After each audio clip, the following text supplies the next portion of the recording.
This message is for Ruby Jane Berenberg, Swingen. I have been told that she would like to learn more about her great-grandfather, John L. Swingen of Connecticut, who grew up in Overley, North Dakota. I am Dale Swingen. I am John Swingen's younger brother, so I do have some stories to tell. I want to begin by showing you a picture, Ruby Jane. So this picture shows the Pete Swingen children sitting on the front step of their home in Overley, North Dakota. Overley was a small town in the foothills of the Turtle Mountains in Bottineau County. My father farmed, owned an implement business, and also owned and operated a feed grinding mill.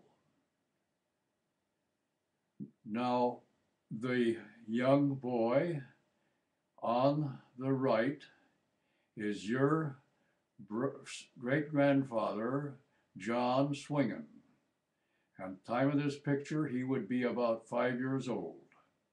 The little boy sitting in the middle is Dale Swingen, and I estimate that he is about 8 months old. And next to Dale is Genevieve Swingen, our oldest sister, who I estimate at this time would be about 7 years old. Now I'm going to tell you a story that was told to me by your great-grandfather, John L. Swingen.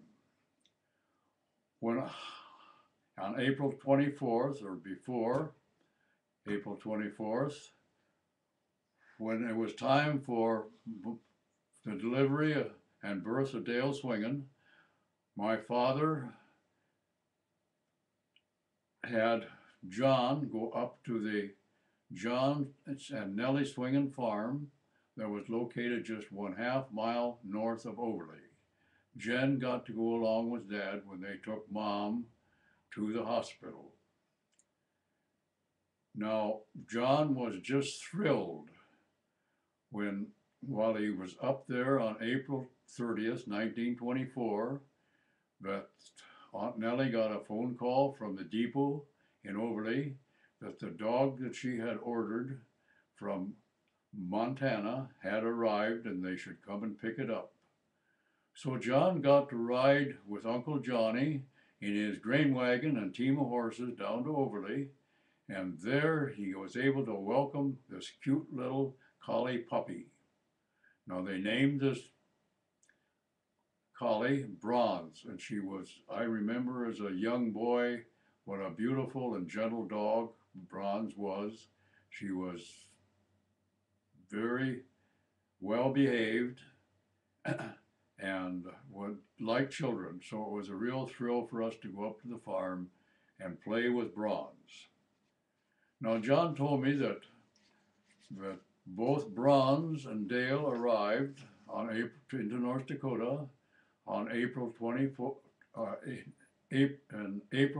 1924, and even as an adult, I could see that he was a lot more excited about Bronze coming to North Dakota than he was about his younger brother arriving in North Dakota. Now, one of the first memories I have of my brother, I can remember how thrilled I was when he came home from school one evening and said, Dale, I'm going to teach you how to play baseball. So we went out in the yard and he showed me how to hold the bat and how to stand at the home base. And he threw a softball to me, and after some coaching, I must have got a pretty good hit because he called me Babe Ruth. Well, that just broke my heart because I thought he was calling me a girl. I didn't know that Babe Ruth was a famous baseball player with the New York Yankees. John explained this to me, so I quit my pouting and whimpering. When John was a high school boy, the Willow Creek Lutheran Church Board of Directors hired him to be the janitor at this church that was located only half a block from our home. Well, John's duties were of course, get up early in the morning in the winter months, get a good fire going in the furnace, and then he had to sweep the floor and clean the windows. And one of his big jobs was always to dust the pews.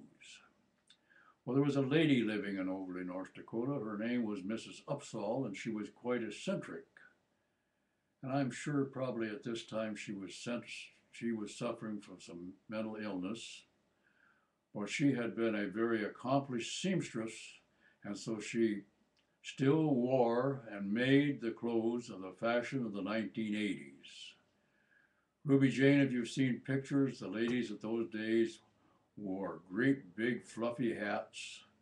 They wore a duster over their clothes to keep the dust off when they were walking down the streets or riding in the buggies behind a team of horses. And they wore high-top shoes, and I think they also had bustles. Well, Mrs. Upsall would walk to church from her home in Overley, North Dakota, and she would take off her duster, and she always sat in the same pew in the same spot. It was the second pew from the back on the left-hand side, and she carried her own dust rag cloth. And before she sat down, she would always dust the spot.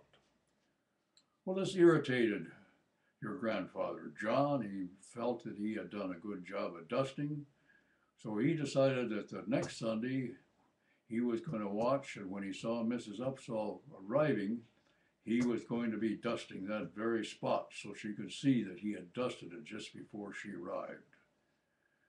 Well, she saw that he was dusting it, and it made her a little nervous, a little awkward. She didn't sit down right away. She just kind of stood there and then turned around a couple times and thought when John was gone, she took out her dust cloth and dusted the pew.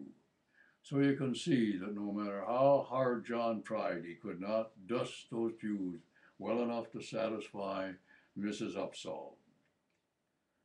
I can also remember, and this would be in 1930 or 31, it would have been close to Christmas time because I think they had us high school or Sunday school students practicing for the Christmas program that was going to be conducted in the church on Christmas Eve. It was quite a mild day, and so the furnace was really running quite well. And they got, in the furnace, it got what they called a chimney fire. And so it looked pretty bad because these flames were coming out of this chimney, and it got too hot and was smoking around the roof and the ceiling where the chimney went up outside. And so the people that were there and the town people that found out about it and the farmers that were in town, they came running. And they got buckets of water from Roethlisberger's cistern that was only about 100 feet away. And they had to take and chop some holes in the roof and the ceiling to get at those timbers that had started smoldering. And so they got the fire out.